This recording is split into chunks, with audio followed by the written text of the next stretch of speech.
The night felt wrong from the start, though I couldn't pinpoint why. The moon was a ghostly crescent hanging low in the sky, its pale light swallowed by the thick woods surrounding us. There were 5 of us, bundled against the biting cold, our breath curling in faint plumes as we trudged through snow-covered trails. "You're gonna love it," Leah said, her voice bright despite the eerie quiet. "This lake has been frozen solid for weeks. It's perfect for skating." I wasn't so sure. The deeper into the forest we ventured, the more oppressive the silence became. It was as though the world beyond the trees no longer existed, as if the woods had swallowed us whole. I shook off the thought and adjusted the skates slung over my shoulder. When we finally arrived, the lake stretched out before us, a vast sheet of black ice gleaming faintly in the dim moonlight.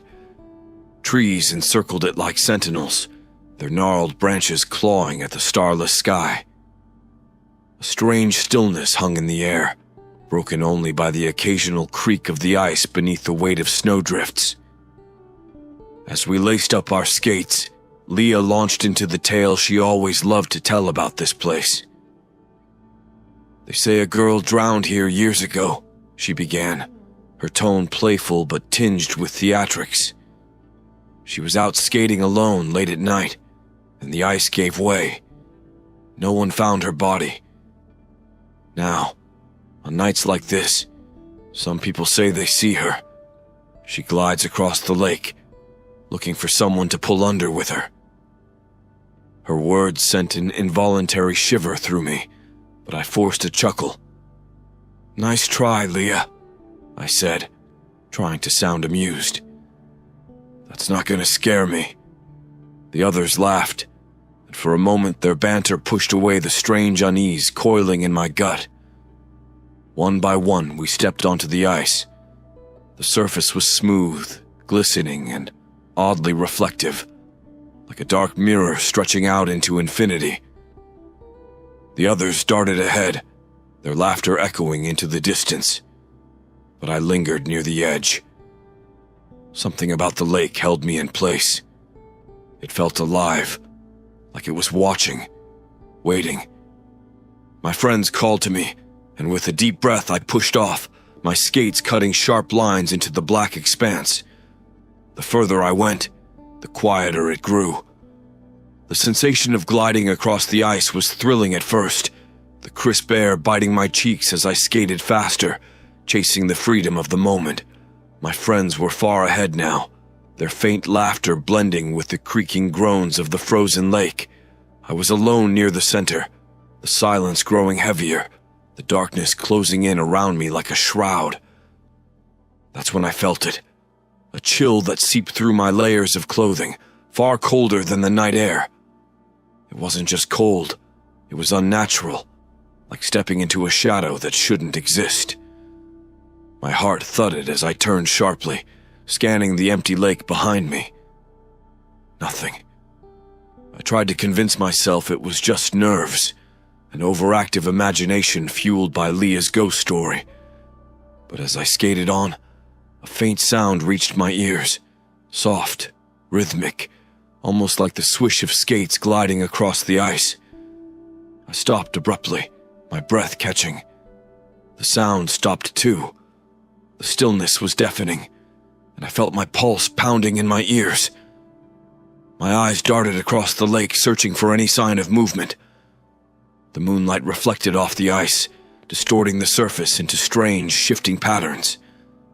Then I saw it, something dark and shadowy moving beneath the ice, too fast to be natural. I backed away, my skates slipping slightly. The shadow stopped, hovering directly beneath me. My breath caught as I stared down, frozen by what I saw.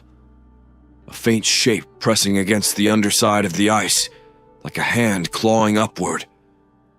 Panic surged, and I pushed away, my skates scraping harshly against the ice.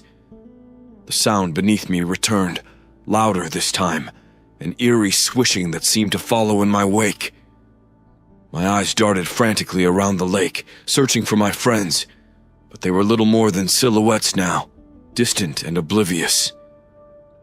The surface of the lake groaned loudly, and I stumbled, nearly falling. That's when I saw her, a figure far off to my left, gliding smoothly across the ice. She wore a pale dress that fluttered in a non-existent breeze, her long, dark hair obscuring her face. I called out, my voice trembling. "Leah! Is that you?" The figure didn't respond. She just kept skating, her movements impossibly fluid, her head tilting ever so slightly in my direction. And then she stopped. The figure's stillness was more unnerving than her motion. She stood far enough away that I couldn't make out her face, yet the feeling of her gaze rooted me in place. My legs felt weak, my breath shallow. "Leah!" I tried again, louder this time, but my voice cracked and faltered. The name was swallowed by the vast emptiness of the lake. I glanced toward where my friends had been moments ago, but the shadows had consumed them, their laughter gone. The figure tilted her head, the movement sharp and unnatural like a puppet tugged on a string. Then she glided toward me, her skates silent against the ice. My chest tightened and instinct screamed at me to run, but my body wouldn't obey. Her approach was slow, deliberate. I saw now that her dress was tattered and stained, the fabric clinging to her thin frame. Her hair hung in limp strands over her face, and her arms hung loosely at her sides. But it was her feet, or lack thereof, that made my stomach lurch. She wasn't skating. She was floating. Panic took over, and I turned, forcing my legs to move. My skates caught against the ice as I scrambled forward, the slick surface conspiring to trip me with every step. The groaning of the lake grew louder, a deep, mournful sound that seemed to rise from beneath me. Behind me, I heard the faint swish again, growing louder, faster. I dared to glance over my shoulder. She was closer now, her head craned at an unnatural angle. Her face, obscured by hair, was a pale void. No eyes, no features, just smooth as though her face had been erased. I screamed, the sound raw and useless in the cold air. My skates scraped violently against the ice as I raced toward the shore. The ice beneath me crackled, spiderweb fractures spreading out with each desperate push. I was halfway to the edge when the sound changed, a wet, sloshing noise that sent ice-cold dread straight through me. I looked down and gasped. Water seeped up through the cracks in the ice, dark and viscous, pooling around my skates. Then, from the shadows beneath the surface, a hand emerged, skeletal and impossibly long. It clawed at the ice, dragging itself upward, pulling more of the figure's distorted body into view. The surface groaned again, louder this time as though ready to give way. I skated harder, the ice splintering behind me as her voice rang out, a guttural, rasping wail that froze my blood. "Stay with me." The shore felt miles away, my skates barely finding purchase on the crumbling ice. Every push forward sent tremors through the frozen surface, the fractures chasing me like cracks in a mirror. The figure glided closer, her movements relentless, her lifeless voice echoing in my ears. "Don't leave me." I risked another look back and immediately regretted it. She was almost upon me, her twisted form moving with impossible speed. Her dress clung to her in tatters, wet and glistening as though she had just crawled from the depths. My breath came in ragged gasps as I reached into my pocket, fumbling for my phone. My fingers were numb, clumsy, and the device nearly slipped from my grasp. I yanked it free, the faint glow of the screen lighting up the ice around me. She stopped. The light seemed to freeze her mid-motion, her head tilting back unnaturally as the glow illuminated her hollow face. For a moment I thought it was over, that the light had banished her. But then she screamed, a piercing, inhuman wail that shattered the stillness. The ice buckled beneath me and I fell hard, my phone skittering across the surface. I scrambled for it, my hands shaking as the fractures widened, dark water bubbling up in angry spurts. She was still there, her arms outstretched, the void of her face aimed directly at me. Desperation surged through me.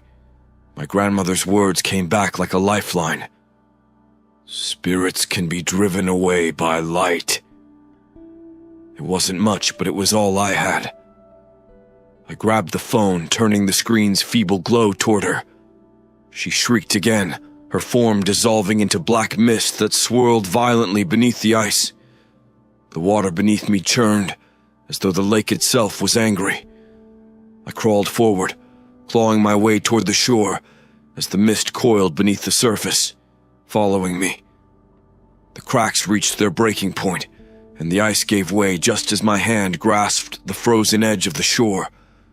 I pulled myself up, my skates slipping, my chest heaving as I collapsed onto solid ground. Behind me, the mist swirled one last time before sinking into the lake's depths. The silence returned, oppressive and cold. The lake was still once more, its surface eerily smooth, as though nothing had ever happened. I sat there trembling, staring at the ice. A faint outline of her face, smooth and featureless, lingered just beneath the surface before fading into the darkness below. The world felt distant as I sat on the frozen shore, my breath coming in shallow, jagged gasps. My legs ached, and my hands trembled uncontrollably, but it was the silence that pressed hardest on me. The lake was unnaturally calm again, its surface unbroken and smooth, as though mocking me for the chaos I had just escaped. I scanned the horizon, searching for my friends. The laughter that had once echoed across the ice was gone. My voice cracked as I called out, weak and trembling. "Leah! Ryan! Someone! Anyone!" Nothing. The shadows clinging to the trees on the far shore seemed to ripple in response, but it was only the wind, wasn't it? I forced myself to stand, my legs shaky beneath me. I glanced back at the lake, expecting to see her face again, staring up at me from below. But the ice reflected only the moonlight, smooth and blank. I stumbled back toward the trail, determined to put as much distance as I could between myself and that cursed lake. As I turned, I finally spotted movement in the distance. A cluster of faint lights bobbed through the darkness, flashlights. Relief surged through me, even as I noticed how strange it was for my friends to have lights. I staggered toward them, calling out, but the figures stopped abruptly. They stood at the edge of the lake, their beams pointed at me. For a moment, I thought they were waiting for me to catch up, but something about their stillness sent a fresh wave of unease through me. Their shapes were wrong, too tall, too narrow, their arms too long. "Guys," I whispered, though I knew it wasn't them. The lights winked out one by one, swallowed by the shadows. I broke into a run, my skates slung over my shoulder, bouncing with each frantic step. The woods seemed alive now, their twisted branches reaching for me as I stumbled down the trail. The icy ground scraped against my knees as I fell, but I didn't stop. The lake's groan still echoed in my ears, mingling with faint whispers carried by the wind. When I finally burst into the clearing where we had parked, my friends were waiting, their voices bright with laughter. "What took you so long?" Leah teased, lacing her skates as though nothing had happened. My heart stopped. "Leah, I saw... Don't tell me you got scared of the stories," Ryan interrupted with a smirk. I tried to respond, to explain, but my mouth was dry, my throat too tight to speak. My phone buzzed weakly in my pocket, a notification I hadn't noticed before. I pulled it out and froze. The screen displayed a photo, one I hadn't taken. It showed the lake, eerily still, with a faint figure in a tattered dress standing at its center, her hollow face turned directly toward the camera. Leah's laughter faded, her teasing expression faltering. "What's wrong?" she asked, her voice tinged with worry. I stared at the phone, then back toward the trail I had just escaped. For a moment, I thought I saw her standing at its edge, her void-like face barely visible in the gloom. I didn't answer Leah. Instead, I dropped my skates, climbed into the car, and slammed the door, whispering the only words I could manage. "We need to leave. Now." As we drove away, I looked back one last time. The lake was still, but just for a moment I saw her again, gliding across the ice. This time she wasn't alone. She...